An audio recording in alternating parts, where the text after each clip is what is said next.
Come può una guerra durata quasi 30 anni aver distrutto completamente il mondo greco? Sparta e Atene erano le due città più potenti della Grecia, due visioni opposte, due modelli incompatibili.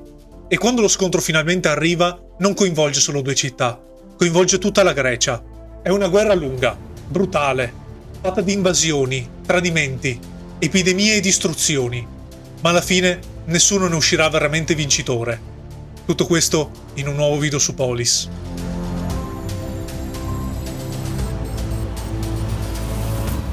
Nel V secolo a.C. il mondo greco è ormai spaccato in due grandi blocchi. Da una parte Sparta e la Lega Peloponnesiaca, dall'altra Atene e il suo impero marittimo. Le tensioni esistono da anni. Ogni alleanza, ogni espansione, ogni decisione politica aumenta la differenza. La pace esiste ancora, ma è una pace fragile, una pace che sembra poter crollare da un momento all'altro. Dopo le guerre persiane, Atene è cresciuta a una velocità impressionante. La sua flotta domina il mare Egeo.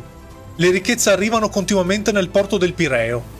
Le città alleate iniziano a dipendere sempre di più dalla protezione ateniese. E questa crescita si riflette ovunque.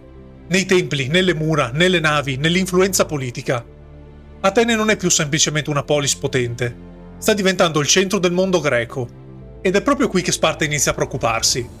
Perché aveva sempre conosciuto un certo equilibrio tra le polis greche. Atene invece arriva proprio a rompere questo equilibrio secolare. Il potere ateniese non si basa solo sull'esercito, si basa sul commercio, sulle rotte marittime e sulla ricchezza. Nel porto del Pireo arrivano merci da tutto il Mediterraneo: legno, grano, metalli, schiavi e ceramiche. Atene attira persone, idee e denaro.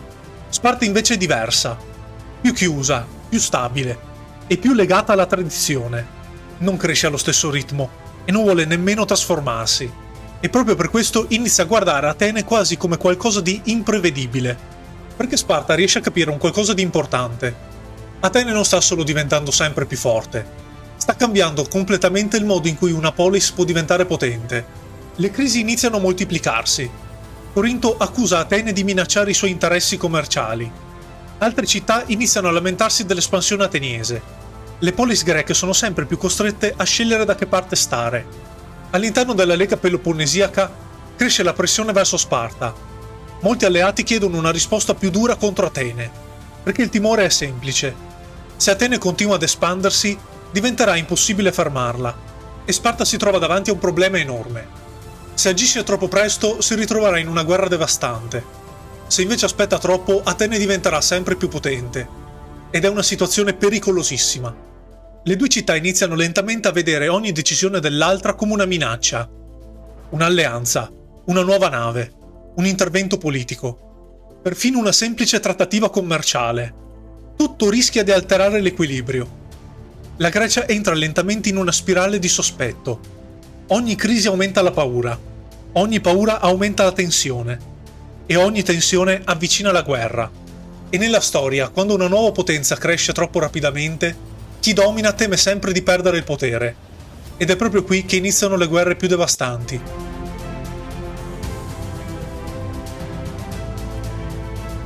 Nel 431 a.C. la situazione esplode. Dopo anni di tensioni, accuse reciproche e crisi diplomatiche, Sparta e i suoi alleati arrivano a una conclusione. La guerra contro Atene è ormai inevitabile. La guerra del Peloponneso è iniziata. Molte polis del Peloponneso sostengono Sparta, temono la crescita ateniese, temono il suo controllo economico e marittimo. Per la prima volta dopo le guerre persiane, il mondo greco entra in un conflitto interno su larga scala. Ed è molto importante capire una cosa: questa non è una semplice guerra tra due città, è una guerra che coinvolge quasi tutta la Grecia. Come previsto, Sparta decide di sfruttare il proprio punto di forza. Gli Spartani invadono l'Attica, devastando campagne, villaggi e raccolti.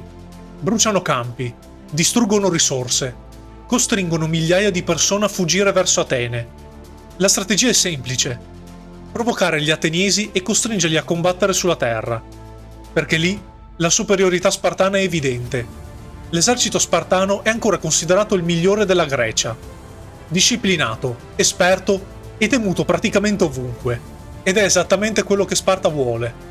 Perché sulla terra Sparta è ancora considerata la potenza dominante nel mondo greco. Ma Atene non cade nella trappola. Pericle sceglie una strategia completamente diversa. La popolazione delle campagne viene fatta entrare dentro le mura della città.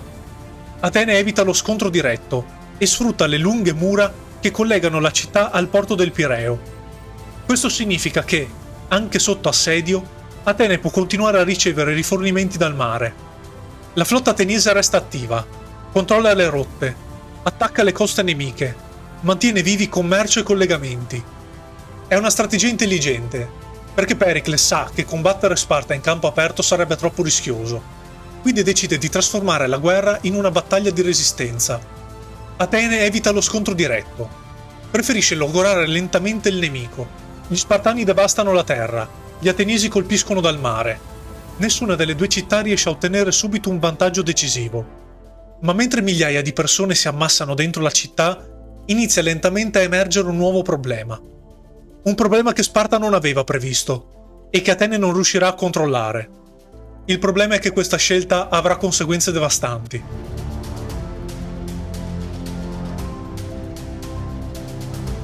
Con migliaia di persone chiuse dentro le mura, Atene diventa estremamente vulnerabile. Le campagne dell'Attica vengono continuamente devastate dagli Spartani e sempre più abitanti cercano rifugio dentro la città. Case, templi e spazi pubblici si riempiono. Le condizioni igieniche peggiorano rapidamente. L'aria diventa pesante. La città inizia lentamente a soffocare.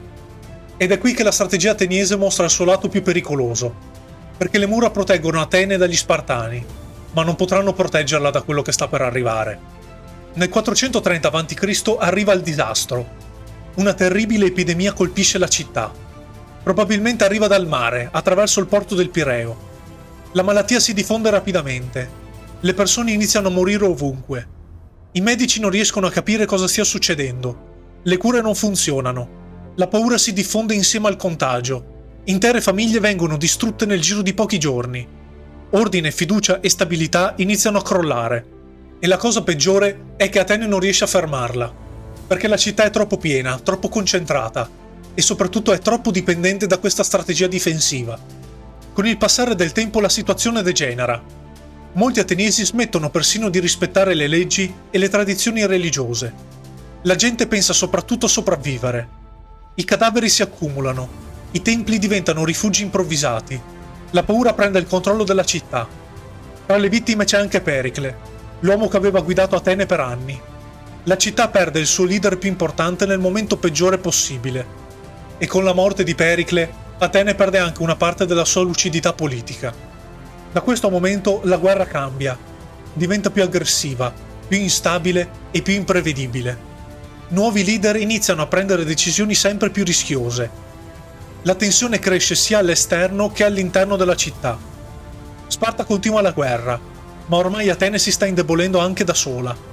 Atene non sta più combattendo solo contro gli Spartani, ma sta combattendo anche contro se stessa.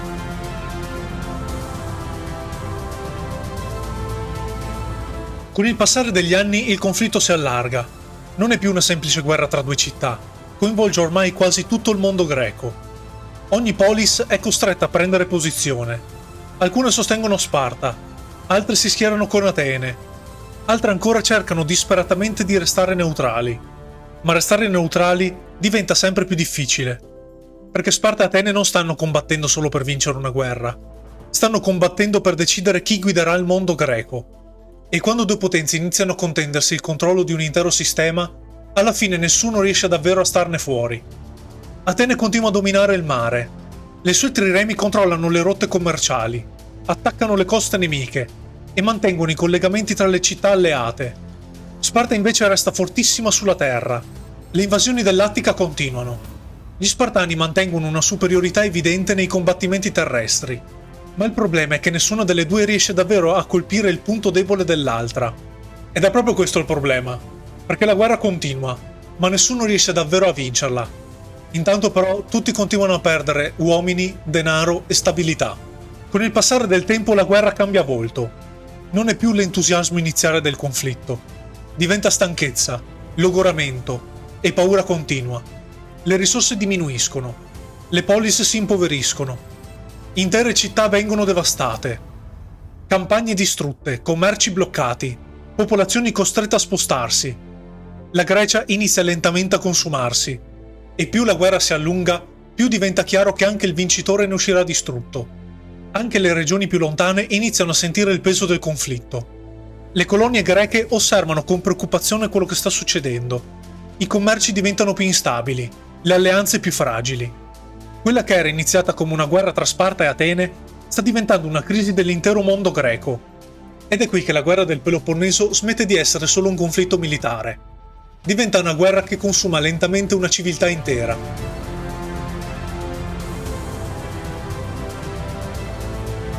Nel 415 a.C. Atene prende una decisione enorme.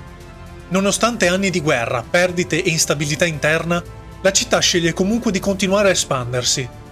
L'obiettivo questa volta è la Sicilia, e soprattutto Siracusa, una delle città greche più ricche e potenti del Mediterraneo occidentale. Ad Atene molti vedono questa campagna come un'occasione straordinaria. Nuove risorse, nuovi alleati, nuovo prestigio. Alcuni pensano addirittura che conquistare la Sicilia possa cambiare completamente l'equilibrio della guerra contro Sparta. Ed è qui che Atene mostra forse il suo più grande pregio, ma anche il suo difetto più pericoloso, perché Atene punta sempre più in alto, anche quando il rischio diventa altissimo. La spedizione è impressionante, centinaia di navi, migliaia di soldati, una delle più grandi operazioni militari mai organizzate da Atene.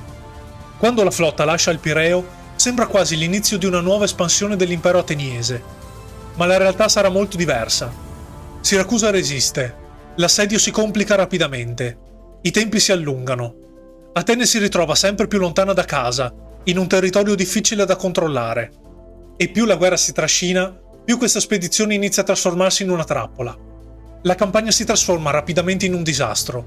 La flotta ateniese resta bloccata, le perdite aumentano, i rifornimenti diminuiscono, e nel frattempo Sparta interviene in aiuto di Siracusa, peggiorando ulteriormente la situazione ateniese.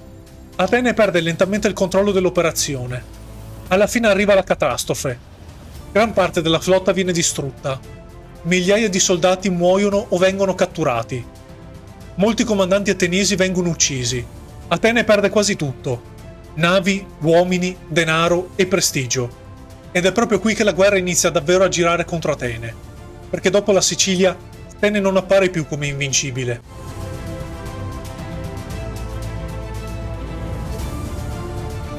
Negli ultimi anni del conflitto, Sparta capisce che per sconfiggere davvero Atene non basta dominare la terra. Serve colpirla nel punto che l'ha resa potente, il mare. Ed è qui che avviene qualcosa di sorprendente. Sparta ottiene il supporto economico della Persia, proprio l'antico nemico contro cui i greci avevano combattuto insieme pochi decenni prima. Con il denaro persiano, gli spartani iniziano a costruire una flotta sempre più forte. Ed è una svolta enorme, perché per la prima volta dallo scoppio della guerra, Atene rischia davvero di perdere il controllo sul mare. Gli scontri navali diventano sempre più importanti. Atene prova a resistere, prova a mantenere aperte le rotte commerciali e i collegamenti con il proprio impero, ma la situazione peggiora rapidamente. Le rotte vengono interrotte, le risorse iniziano a diminuire, gli alleati ateniesi cominciano a ribellarsi o ad abbandonare la lega. Atene perde lentamente ciò che per decenni aveva costruito. Ed è un colpo devastante, perché senza il mare Atene perde ciò che la rendeva davvero potente, non solo militarmente, ma anche economicamente e politicamente. La città entra in crisi, mancano risorse, manca denaro, la popolazione è stanca dopo quasi 30 anni di guerra continua.